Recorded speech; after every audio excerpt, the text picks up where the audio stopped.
Comment j'ai perdu toutes mes potes à cause des réseaux. Hello les Nakama, on est sur un décor un peu différent, on est chez la D, on est chez la daronne. Je voulais vous refaire une petite story time pour cette chaîne secondaire, j'aime bien discuter avec vous. Vous l'écoutez en podcast, en fond, pendant que vous bouffez, faites ce que vous voulez. J'aime bien vous raconter ma vie. Et je m'étais dit, vu que ce week-end en gros je suis en Bretagne, parce que c'est l'anniversaire de ma meilleure pote et de son copain, qui je suis très pote aussi, et cette meilleure pote du coup je me suis dit, ça m'a fait penser à quelque chose sur le fait que il me reste plus grand monde. À cause, je pense, en grande partie à cause des réseaux. Et je vais vous raconter un peu ces histoires parce que, en vrai de vrai, ça m'a beaucoup affecté. Certes, à mon grand âge aujourd'hui, j'ai 33 ans, bientôt 34 en juin, mais même quand ça fait des fois des 10 ans, 15 ans que vous êtes potes avec des gens, ça peut s'arrêter du jour au lendemain, mais un ghostage en plus pour certains, vous allez voir, c'est exceptionnel. Remontons à 2021 où j'ai perdu la première pote. Faut savoir que là, il y a plein de cuts qui ont été faits parce que je ne sais même plus les dates pour vous dire. Non. Ah non, remontons à 2020. Non, c'était 2020 ou c'était 2021 ? Ah non, je suis trop con. Alors, dites-vous que moi, on va dire, je suis née à Montpellier, mais j'ai grandi en Bretagne. Donc, on va dire que la plupart de mes potes viennent de Bretagne. Et du coup, il y a presque 400 km entre elle et moi. Et quand je suis arrivée à Paris, donc en 2011, lorsque j'avais 20 ans, forcément, je me suis fait des potes à Paris. Et il y en a une en particulier avec qui je suis devenue très proche lorsque j'étais à la fac. J'ai fait une licence de chinois, donc à l'époque, c'était LCAO, langue et culture d'Asie orientale. Donc voilà, j'ai ma licence 3 en mandarin. Ouhouhou, et je suis youtubeuse. C'est pas grave. Et du coup, en fait, sur les bancs de la fac, je rencontre une fille qui viendrait de la même ville que moi, c'est-à-dire Saint-Brieuc. Et je me suis dit, à quel moment on s'est pas croisé à Saint-Brieuc, en fait, parce que c'est pas non plus la plus grande ville de France. Et du coup, on se lie d'amitié, on partage beaucoup de moments ensemble, des moments forts aussi, parce qu'elle a vécu avec moi une première rupture, des moments très compliqués, une rupture avec mon ex chez qui j'étais arrivée sur Paris pour vivre avec lui et tout, bref. Et du coup, à ce moment-là, on est en 2020, donc ça fait 9 ans qu'on est potes. Faut savoir que pendant la période où on a été potes, il y a eu un moment donné, elle m'avait un peu lâché pour une autre pote, parce qu'elle partageait un peu plus la même passion pour un sport, et je la voyais un peu moins. Je ne lui en ai pas tenu rigueur, je suis pas quelqu'un de rancunière, ni de jalouse ou quoi que ce soit, je peux être un peu jalouse, mais pas au point de faire une esclandre. Donc lorsque elle s'embrouille avec cette fille-là, et que finalement je la vois réapparaître dans ma vie un peu plus souvent, du coup, je lui balance, je lui dis franchement tu m'as un peu ghosté, ou t'étais beaucoup moins avec moi, parce que voilà, mais je pouvais comprendre que vu qu'elle partageait la même passion, c'est vrai qu'elle se voyait plus souvent, donc voilà, c'est la vie quoi. Et moi j'étais en couple à ce moment-là avec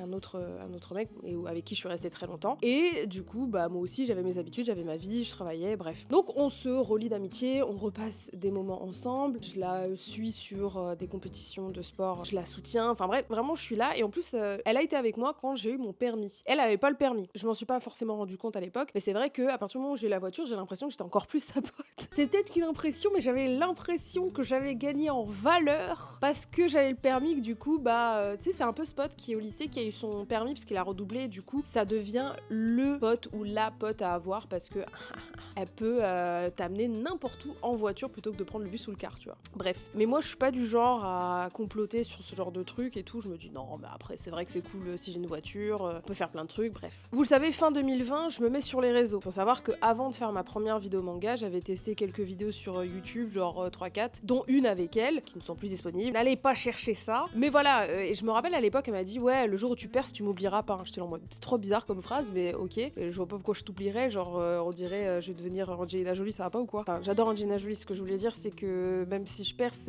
frère, je suis pas une star internationale, et même je pense les stars internationales n'oublient pas leurs potes, normalement. Enfin bref. Elle voulait participer à mes trucs, chanter que elle me soutenait quoi, et c'était cool. Bref. 2021. Donc j'ai déjà commencé tout ce qui est truc manga, et en mars 2021, il me semble que c'est ça, je reçois un message de Shelley sur les réseaux pour voir le dernier épisode des SNK et rencontrer du coup en même temps toute la clique des Seven, et c'est là que la grande histoire a commencé avec eux. Et du coup, moi je me rapproche énormément de ce groupe parce que je l'aime beaucoup, et que moi à l'époque, ça faisait 4 mois que j'étais sur les réseaux, j'étais une no-name de fou, et pour autant Shelley m'avait repéré, et surtout qu'on faisait un peu de vidéos ensemble vite fait. J'étais pas trop non plus, je suis pas du genre à dire ouais je vais faire des vidéos avec vous, faut que vous m'aidiez à faire des stats, pas du tout. Je le fais quasiment enfin je le fais jamais, voire pas assez en vrai. Bref, à ce moment-là, donc je suis invitée, je crois que c'était en juin, je suis invitée à l'anniversaire d'une connaissance à moi qui est une bonne pote de cette pote. Et au même moment, en fait, j'ai une invitation pour l'anniversaire de Shedley et de Mathie au local, et il y aurait pas mal de monde et tout. Et en fait, faut savoir que cette connaissance, un jour m'avait dit oh ouais, t'es pas ma pote, t'es une connaissance, moi les potes, voilà, tu vois. Tout le monde était en mode choqué qu'elle m'ait dit ça, mais après, bon, je me suis dit, bah c'est sa façon de penser, voilà quoi. Donc c'était pas une priorité cet anniversaire. Je me suis dit, en vrai, j'ai plus envie, en vrai de vrai, d'aller à l'anniversaire de Mathie et Shedley au bureau avec toute la team. Et voilà, c'est pas l'anniversaire de ma pote, c'est l'anniversaire d'une pote à ma pote. Donc en vrai, c'est pas une priorité. Au début, j'avais dit ok pour cet anniversaire-là, et finalement, cette pote m'avait demandé de venir la chercher au travail dans Paris en voiture, qu'elle avait un gâteau et que du coup, fallait aller jusqu'à Montreuil en voiture aussi, comme ça, je prends le gâteau et je la dépose, et elle a pas besoin de prendre les transports. Je lui ai dit ok et tout, et le samedi matin, je lui dis bon bah écoute, je viendrai pas, j'ai un autre truc de prévu, voilà. Et à partir de ce moment-là, dites-vous bien, l'histoire s'arrête. Il y a pas d'autre, il y a pas de suite. C'est finish, bye bye. Il y a plus rien, wellou. Et en fait, il y a eu un ghostage en règle. Je sais pas si c'est le fait que je l'ai pas amené en voiture, que je l'ai lâché, peut-être qu'elle a vu que j'étais à une soirée avec des influenceurs et que du coup elle a mal pris, mais il y a eu zéro message, zéro demande d'explication, ou voilà. C'est pas comme si j'étais pas venue à son anniversaire à elle. Je pense que ce qui l'a fait chier, c'est de l'avoir foutu un plan quelques heures avant et l'obliger à prendre le métro. Je sais pas. Après, j'aurais pas été là, elle aurait pris le métro, elle aurait trouvé quelqu'un d'autre avec une voiture. Bref, je sais pas. Et du coup, je me suis dit, bah, ok, y a pas de news. Un an plus tard, je vais en soirée avec Mathie et Nono. Je suis pas encore avec Mathie à ce moment-là. Et là, je vois toute une équipe. On était en boîte de nuit à Paris, et je vois toute une équipe que je reconnais parce que c'est des potes à moi, mais c'est aussi les potes de cette fameuse d'ancienne pote. Ce sont des potes aussi de cette ancienne pote. Et là, je vais les voir, je leur dis bonjour, et elle est là. Elle a tourné la tête. Elle ne m'a pas calculé, et moi, en fait, je pars du principe que si tu me ghostes pendant un an, que tu ne me parles plus, je vais pas aller te supplier pour venir demander des explications. On est des adultes, si t'as quelque chose à dire, tu le dis. Sachant qu'à la base, c'est quelqu'un de caractériel qui est prêt à se battre en fin de soirée, enfin bref. Si t'as pas envie de t'expliquer, si t'as envie de m'oublier, tant pis, je t'oublierai aussi, quoi. Donc, première pote que ciao, bye bye, quoi, ça y est, c'est fini. À ce moment-là, dans cette même période, j'en perds deux autres en même temps. Et là, je vous dis, c'est magnifique. Cette période-là, on est presque mars-avril 2022. Ça fait quelques mois que je ne suis plus avec mon ex-copain avec qui j'étais restée 8 ans. Et du coup, j'étais retournée en Bretagne, vivre ici. Et donc, je faisais des allers-retours sur Paris, mais surtout, avant tout, pour le travail. C'est-à-dire que je devais venir pour des lives, pour faire des trucs, naninana, mais pas forcément que pour m'amuser.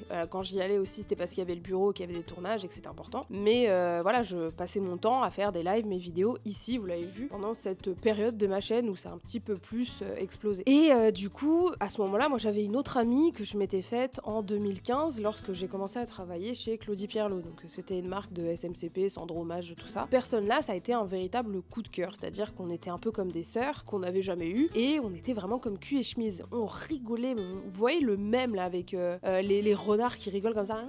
Comme ça, c'était nous. Vraiment, c'était nous. Il y avait.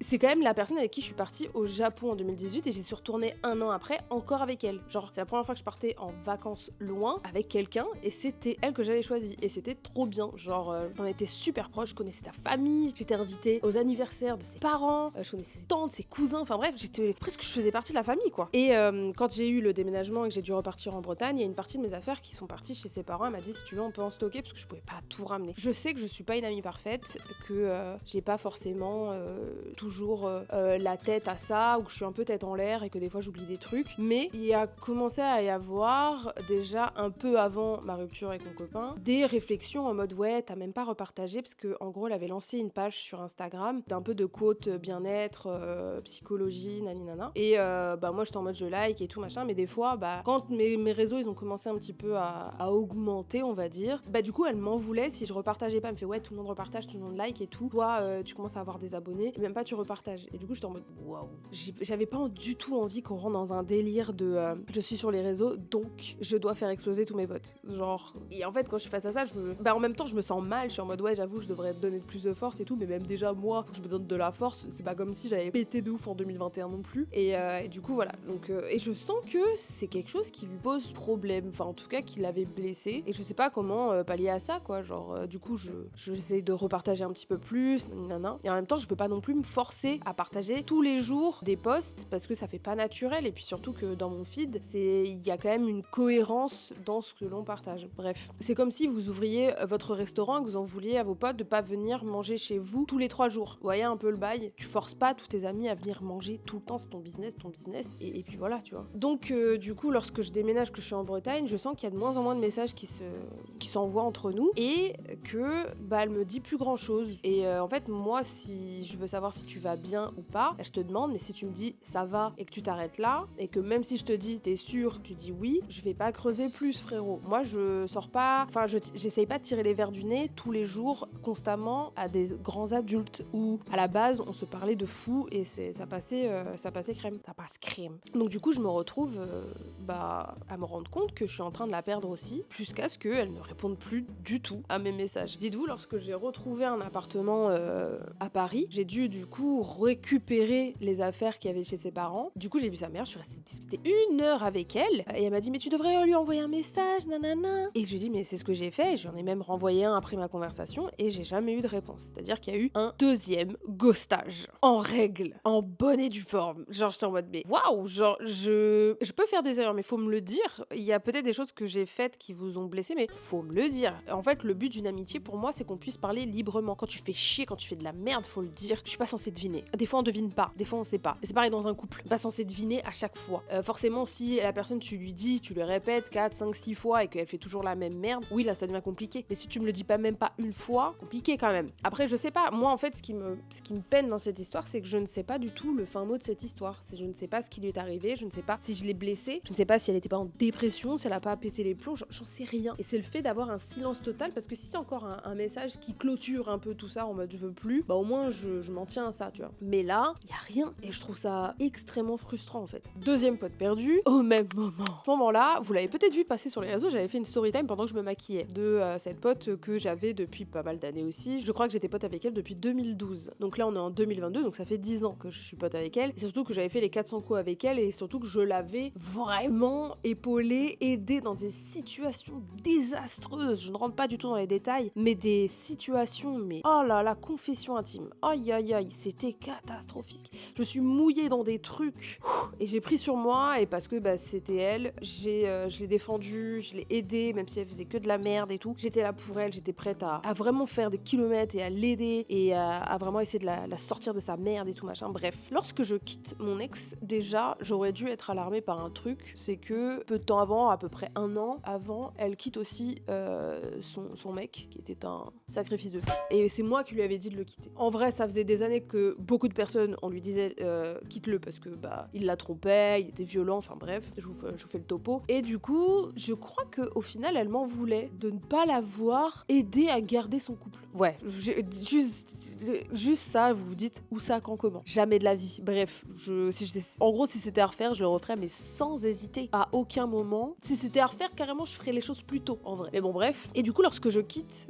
mon ex, voilà, il est triste, c'est dans un état catastrophique, voilà, c'est compliqué, après 8 ans de relation, et elle, en fait, elle l'épaule beaucoup. Elle dit oui, toi et moi, on est un peu pareil, parce qu'on a beaucoup souffert de notre rupture et tout, j'étais en mode, au moins, si, parce qu'elle le connaissait et qu'il s'appréciait, il y a pas de problème, mais je sens à ce moment-là, et en fait, moi, je suis trop naïve des fois, je suis trop en mode monde de bisounours, genre non, mais c'est pas grave, surtout quand il s'agit de mes proches et de mes amis, genre pour moi, ils sont pas mauvais. Quand elle me montre des conversations donc de mon ex avec son plan cul actuel en disant jamais une meuf aussi belle alors qu'elle sait que je suis extrêmement complexée et que j'ai pas du tout confiance en moi, le but de montrer ce genre de message, à part piquer et faire mal, expliquez-moi. Genre on est d'accord que le seul but de montrer ça, c'est pas pour que je comprenne qu'elle est passée à autre chose et que ça y est moi aussi nani nana. Non, je pense que personne ne fait ça. Personne ne montre ça à une amie qui vient de terminer une relation de 8 ans. Genre personne. Bref. Et moi à ce moment-là, j'essaye de me convaincre qu'elle fait ça en mode un peu bêtement, en mode regarde, c'est moi, il est passé à autre chose, il va mieux,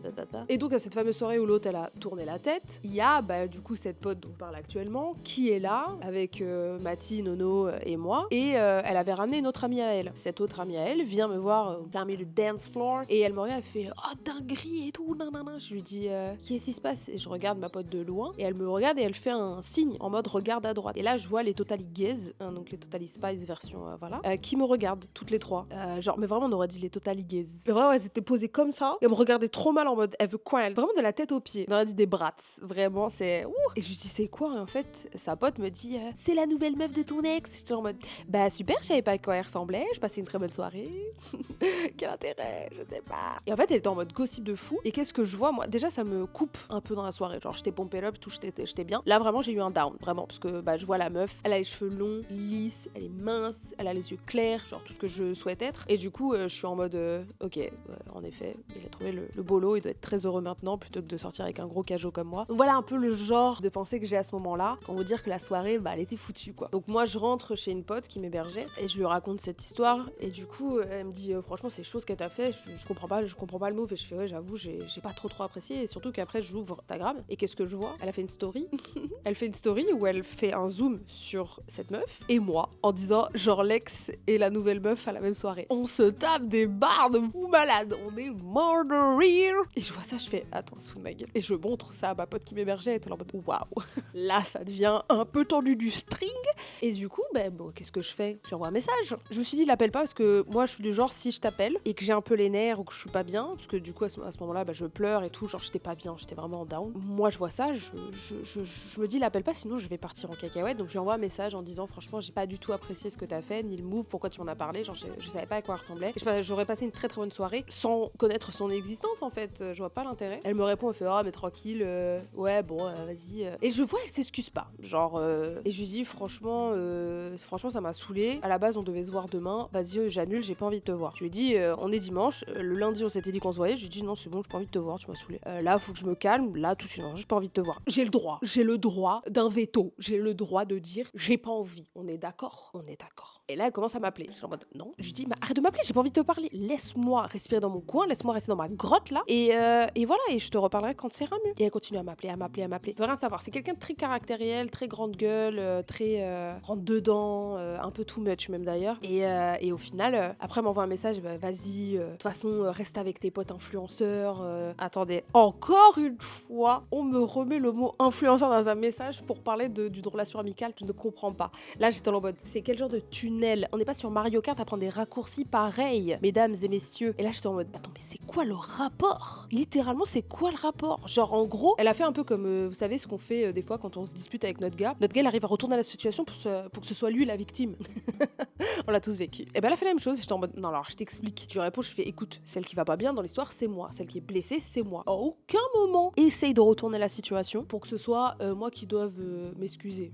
T'es malade ou quoi? Bref, à ce moment-là, du coup, on se parle pas. Une semaine se passe. 2 semaines se passent. Elle ne me renvoie pas de message. Donc elle me boude. On est d'accord. Elle me boude. Et moi, je vais pas revenir vers elle. On est d'accord. Merci. On est d'accord. Donc 2 semaines après, je reviens sur Paris et on a une soirée. On est invité à une soirée en boîte de nuit au Club Haussmann. Ouais. Et j'y vais avec une bonne partie des Seven et des amis à moi, dont mon meilleur pote Terence, celui qui ronfle dans les vlogs, ceux qui sont au courant. Et j'ai complètement zappé, mais en fait, ce soir-là, c'était le jour de l'anniversaire de mon ex. Donc qui est là la soirée?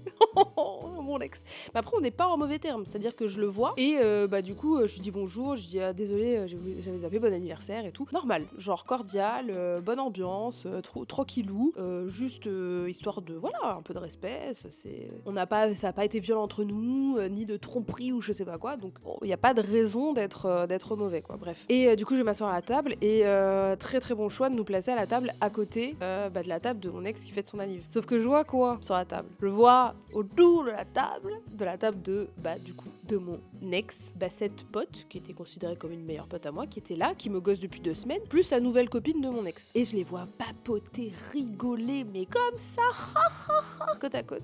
Et elle nous a pas adressé la parole de la soirée, ni elle est venue nous dire bonjour, parce qu'il faut savoir que mon groupe, en dehors des Seven, le groupe d'amis que j'ai, là, avec Terence et tout le tralala, elle les connaît très bien. Elle les connaît depuis 10-15 ans même, pour certains. Et du coup, en fait, on se regarde avec nos potes. On est en mode, en en fait, on est outré là un petit peu de la situation actuellement. Et du coup, bah non. À aucun moment de la soirée, elle est venue ou quoi que ce soit. Donc moi, j'ai fini par aller descendre en bas avec Mathie, Nono, Jeff, tout tralala, et essayer d'oublier tout ça et dire, ah bah nique sa race, j'en ai marre, allez tous vous faire foutre. Et petite cerise sur le ghetto, c'est que plus tard, elle m'a renvoyé un message, toujours pas en s'excusant, pour me demander de l'argent. Exceptionnel. Ouais, elle m'a demandé de l'argent.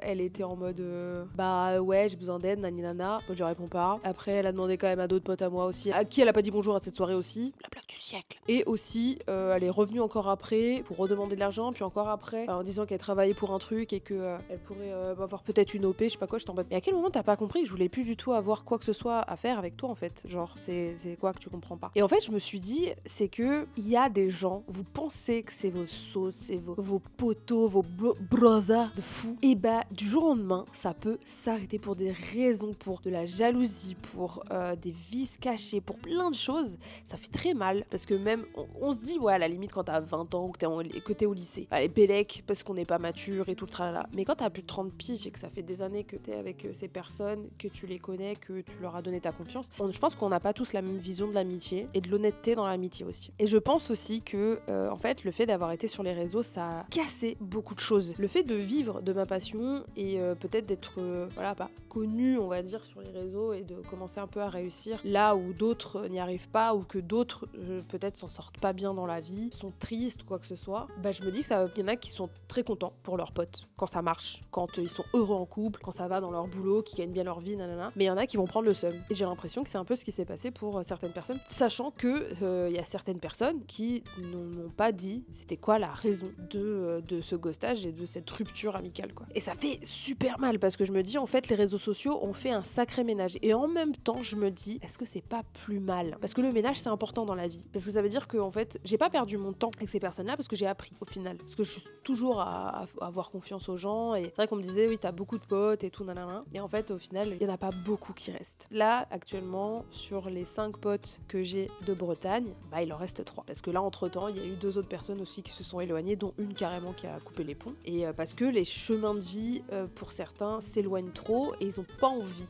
de comprendre, ils ont pas envie d'accéder à mon monde qui est particulier. C'est un monde particulier parce que c'est un monde où on n'a pas les mêmes horaires, on n'a pas la même façon de vivre, on gagne pas la même chose. Bah oui, vous vous rendez compte, c'est pas un travail, c'est du loisir, vous voyez. Donc forcément, moi je me lève pas le matin, je prends pas le métro, même si j'ai déjà vécu 10 ans comme ça. Donc je pense que ça peut favoriser de l'aigreur et de l'envie, et ça peut détruire des amitiés malheureusement. Et je pense qu'en fait il y a un ménage qui se fait entre ceux qui arrivent à faire la part des choses et ceux qui n'y arrivent pas du tout. Et que ce soit en couple ou en ami, hein. Quand vous changez de vie d'un coup, ça peut détruire des amitiés et même des relations amoureuses. Donc voilà, je voulais vous partager un peu cette story time amicale d'amitié brisée. Et je pense que en vrai, vous avez tous peut-être vécu des choses comme ça. Il y a des choses des fois qui arrivent du jour au lendemain, ça s'effondre pour une phrase, pour un petit truc comme ça qui est dit. Et en fait, dites-vous qu'en fait, si ça arrive, c'est que ça marine, ça mijote depuis un moment. Ça n'arrive pas comme ça du jour au lendemain. Vraiment, ça mijote depuis un moment, c'est qu'il y a un truc qui est là. Peut-être que votre changement de vie, votre changement de situation, un petit truc, c'est un déclic qui va faire que cette amitié, elle durera pas. Et en même temps, bah au moins, dites-vous que vaut mieux que vous ayez qu'un seul ami que 4 qui